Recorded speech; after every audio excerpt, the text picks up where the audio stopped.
నేను నిన్ను భద్రంగా కాపాడెదను. ఇర్మియా 40:4.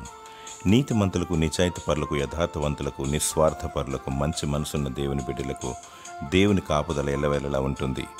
ఆపద వచ్చినప్పుడు వారు దేవుని ద్వారా తప్పింపబడతారు. దేవుని నెరగని వారు, స్వార్థపరులు, నమ్మించి హాని తలపెట్టేవారు, దురాశతో దోచుకునేవారు ఆపద వచ్చినప్పుడు దాని నుండి తప్పించుకొనలేరు. నీ పొరుగు వారిని ప్రేమిస్తూ సాటి మానవునికి మేలు చేయాలి. అన్నిటికంటే అందరికంటే దేవుని ఎక్కువగా ప్రేమించాలి. ఆయనకు లోబడాలి. దేవుడు నిన్ను కాపాడి భద్రపరుస్తాడు. నిన్ను నీవు ప్రభువుకు సమర్పించుకో. ఆత్మతో సత్యంతో దేవుని ఆరాధించు. దుష్టుడు పారిపోతాడు. దేవుడు నమ్మదగినవాడు. శత్రువుకు భయపడి భద్రత లేదని బాధపడుచున్నావా? అధైర్యపడకు. దేవుడు నీకు తోడుగా ఉన్నాడు. దేవుడు నీకు భద్రత, క్షేమము, కాపుదల దయచేయునుగాక. ఆమేన్.